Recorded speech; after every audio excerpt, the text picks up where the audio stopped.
कोल्हापुरातील संगीत सूर्य केशवराव भोसले नाट्यगृहाचं काम तत्काळ पूर्ण करण्याबाबतच्या रंगकर्मींच्या मागण्या पूर्ण केल्या जातील, अशी ग्वाही महापौर रुपाराणी निकम आणि आयुक्त डॉक्टर राजेंद्र भारुड यांनी दिल्या।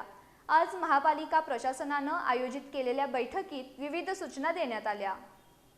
कोल्हापुरातील संगीत सूर्य केशवराव भोसले नाट्यगृह पुनर्बांधणी सुकाणू समितीच्या बैठकीनंतर आज महापौर रुपाराणी निकम यांच्या अध्यक्षतेखाली रंगकर्मी, हेरिटेज समितीचे प्रतिनिधी, नाट्यकर्मी आणि विविध कलाकारांची आढावा बैठक पार पडली। बैठकीत रंगकर्मींनी मांडलेल्या सुमारे 90% मागण्या मान्य करण्यात आल्या। उर्वरित मागण्या लेखी स्वरूपात सादर करण्याच्या सूचना महापालिकेचे आयुक्त डॉक्टर राजेंद्र भारुड यांनी दिल्या।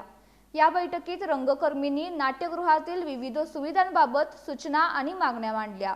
यापैकी ज्या बाबींमध्ये तत्काळ दुरुस्ती करणे शक्य आहे त्या तत्काळ पूर्ण करण्यात येतील, असं आश्वासन महापौर रुपाराणी निकम यांनी दिलं। यावेळी हेरिटेज समितीच्या नाट्यगृहाच्या पुनर्बांधणीच्या कामाचा आढावा घेण्यात आला। प्रत्यक्ष स्थळावर आवश्यक असलेल्या काही बाबींबाबतच्या मागण्या हेरिटेज समितीच्या अध्यक्षांनी महापौरांकडे सादर केल्या।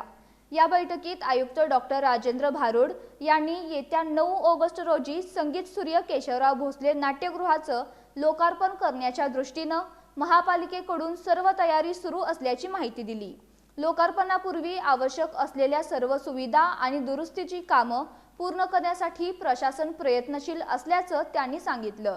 यावेळी स्थायी समिती सभापती विशाल शिराळे, महिला बालकल्याण समिती सभापती कौसर बागवान, उपसभापती दीपा ठाणेकर, प्रभाग समिती सभापती अनुराधा खेडकर, सभागृह नेते मुरलीधर जाधव, अतिरिक्त आयुक्त रविकांत आडसूळ, गटनेते आदिल फरास, नगरसेवक जयंत पाटील, विजयसिंह खाडे पाटील, शहर अभियंता रमेश मस्कर, कनिष्ठ अभियंता सुरेश पाटील, अनुराधा वांड्रे, हेरिटेज कमिटीच्या अध्यक्षा अमरजा निंबाळकर, सदस्य Prashant Hadkar, Sandeep Dighe, structural consultant Chetan Raikar, Rajesh Yadav, Jagdish Sutar, Godrej and Boyce कंपनीचे महेश पांचाळ, हर्षद कोनगोळे, रंगकर्मी रोहन घोरपडे, सुनील घोरपडे, किरणसिंह चव्हाण, नितीन शेनेज, विलास डोळस उपस्थित होते।